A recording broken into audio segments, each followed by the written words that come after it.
The best definition of Bhakti Yoga is perhaps this prayer.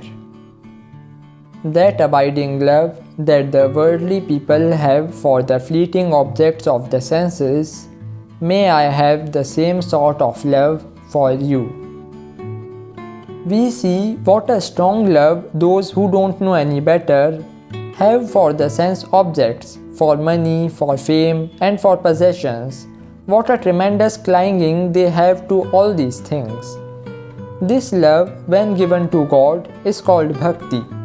Bhakti is not destructive. It teaches us that none of the faculties we have been given is in vain, that the natural way to come to liberation is through them. Bhakti does not restrain anything. It does not go against nature. It only gives it a higher and more powerful direction.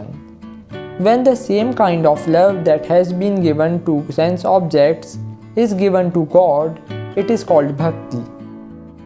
We must not be extremely attached to anything except God. See everything, do everything, but don't be attached. As soon as extreme attachment comes, a man loses himself. He is no master of himself. He is a slave. If a woman becomes extremely attached to a man, she becomes a slave to that man, or the man to the woman. There is no use in being a slave. There are higher things in this world than becoming a slave to a human being. Love and do good to everybody, but do not become a slave. It only degenerates us and makes us extremely selfish. A good many of the big deeds done in this world are done because of his extreme attachment to people and things. So, bearing attachment to good works, all attachment are enslaves that should be avoided, and love should be given freely to everybody. When the senses, without being attached, work in the world, such work is called pure food. When the food is pure, the mind is able to take in objects and think about them without attachment, jealousy, or delusion. Then the mind becomes pure. And when that is the case, constant remembrance of God is in that mind.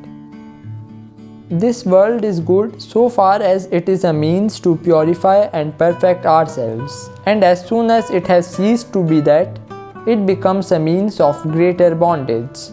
So money and learning are good so long as they help us to go forward, but as soon as they have ceased to do that, they only bring greater ignorance and misery. If money or learning helps a person to do good to others, they are of value. But if not, they are simply a means of greater selfishness, and the sooner they are gotten rid of, the better. The mind should always be directed towards God. Nothing should have any right to withhold it. We should continuously think of the love of God. Although this is a very hard task, yet it can be done by persistent practice.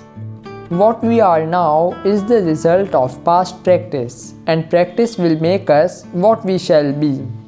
Thinking of the things of the senses has brought us down here to live a moment, to cry a moment, and to be at the mercy of every breeze, slave to everything.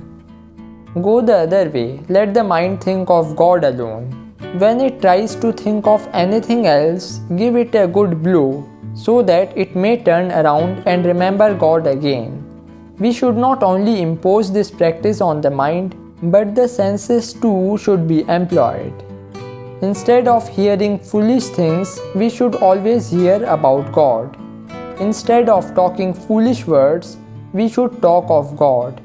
We should read books that tell the glory of God. Always bear in mind that the memory of God will not come to the selfish person.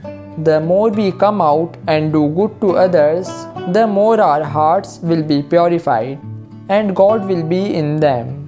The first of everything should go to the poor, for they are God's representatives. Everyone that suffers is His representative.